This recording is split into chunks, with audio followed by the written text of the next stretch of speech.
Hai, Assalamualaikum. Bila tiba musim raya, apa yang paling kita nantikan selain ketupat dan rendang? Mestilah duit raya kan? Tapi tahu tak anda, di sebalik seronoknya tradisi ni, ada peraturan penting yang kita kena jaga. Terutamanya bab tukar duit baru, supaya tak terjebak dengan riba. Jom kita selami topik ni. Okey, bayangkan situasi ni. Anda pergi nak tukar duit RM1,000 untuk bagi duit raya. Tiba-tiba, orang yang tolong tukarkan tu kata, ada charge servis RM10 ya. Jadi, anda kena bayar RM1,010 untuk dapat RM1,000 dalam not baru. Persoalannya, boleh ke macam tu? Inilah persoalan utama yang akan kita jawab. Untuk jawab soalan tadi, kita kena faham dulu satu konsep asas dalam kewangan Islam yang menjadi teras kepada isu ni. Konsep ini dipanggil Al-Sarf, iaitu hukum hakam yang mengawal selia pertukaran mata wang.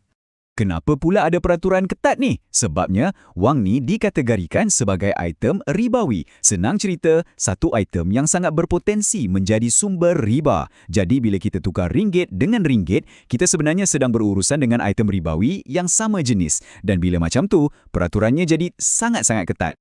Jadi, ada dua syarat utama yang wajib dipatuhi. Mudah je nak ingat. Pertama, pertukaran mesti berlaku serta-merta atau on the spot.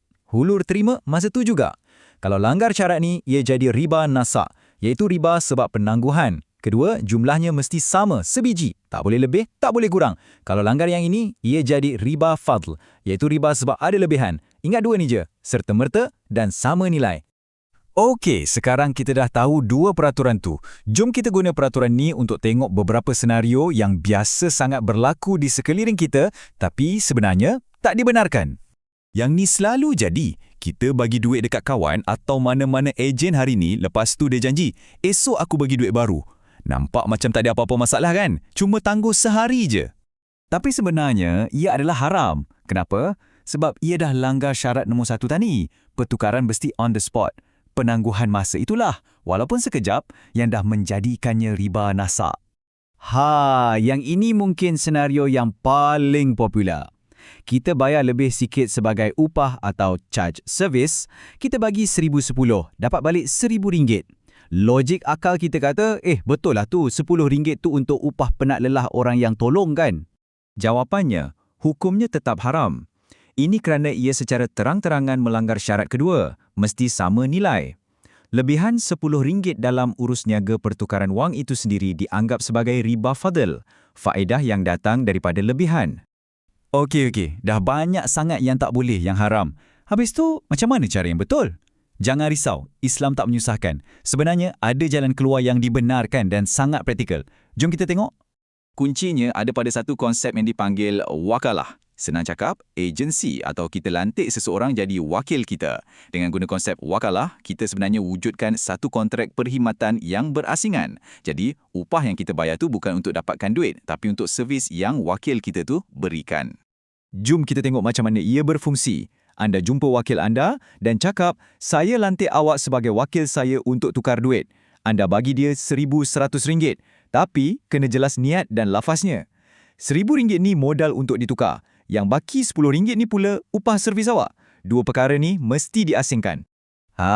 Inilah sebabnya ia dibenarkan. Sebab dalam situasi ni, ada dua kontrak berbeza yang berlaku. Pertama, kontrak pertukaran wang, As-Sarf, dah sempurna. RM1,000 tukar dengan RM1,000, serta-merta. Syarat dipatuhi. Kontrak kedua pula, kontrak upah, wakalah. RM10 tu bayaran untuk perkhidmatan dia. Jadi, tiada riba yang berlaku. Ini satu lagi contoh praktikal. Katalah anda ada kawan kerja di bank. Anda bagi dia RM1,000 sebelum dia masuk kerja dan minta tolong dia tukarkan dekat kaunter untuk anda. Yang ini pun dibenarkan. Sebabnya, kawan anda pada masa itu bertindak sebagai wakil peribadi anda. Kontrak wakalah wujud secara tak langsung. Pertukaran sebenar berlaku di kaunter bank menepati syarat sama nilai dan serta-merta. Macam mana pula kalau ada kos-kos lain yang terlibat? Contohnya, orang yang tolong tu datang ke tempat anda naik Grab. Okey, selesaikan dulu urusan tukar duit. Anda bagi RM1,000, dia bagi RM1,000. Settle. Selepas itu, anda bayar balik kos sebenar tambang Grab dia tu. Ini juga dibenarkan. Sebabnya, bayaran RM5.50 tu bukan upah atau cas servis. Ia adalah bayaran ganti rugi untuk kos sahih yang telah dia belanjakan atas permintaan kita. Ia bukan satu keuntungan tersembunyi yang ditambah dalam pertukaran wang tadi. Okey, yang terakhir, mari kita lihat satu senario yang agak tricky sikit tapi sangat-sangat penting untuk kita faham sebab ia melibatkan satu lagi larangan besar dalam kewangan Islam. Dalam situasi ni, anda tak berikan modal. Anda cuma cakap, tolong pakai duit kau dulu 1,000, nanti aku bayar balik RM1,020. Nampak macam lebih kurang je kan? Tapi sebenarnya ia dah mengubah keseluruhan kontrak. Dan hukumnya adalah haram. Kenapa? Sebab saat dia guna duitnya sendiri untuk anda, urus niaga itu secara automatik dah jadi satu pinjaman atau hutang. Anda berhutang RM1,000 dengan dia. Dan dalam fiqh adalah dilarang sama sekali untuk menggabungkan akad pinjaman dengan apa-apa bayaran tambahan. Sebab sebarang manfaat atau keuntungan yang terhasil daripada pinjaman adalah riba. Titik.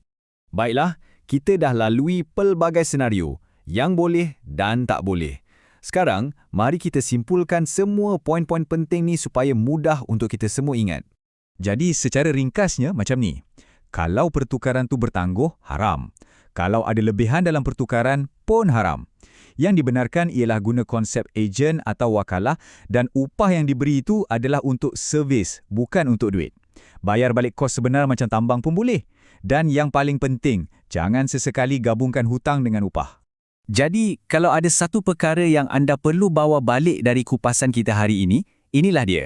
Kena pandai asingkan antara urus niaga pertukaran wang dengan urus niaga perkhidmatan. Bila kita faham perbezaan ni, barulah amalan duit raya kita bukan saja meriah, tetapi lebih penting lagi, berkat dan bebas daripada riba.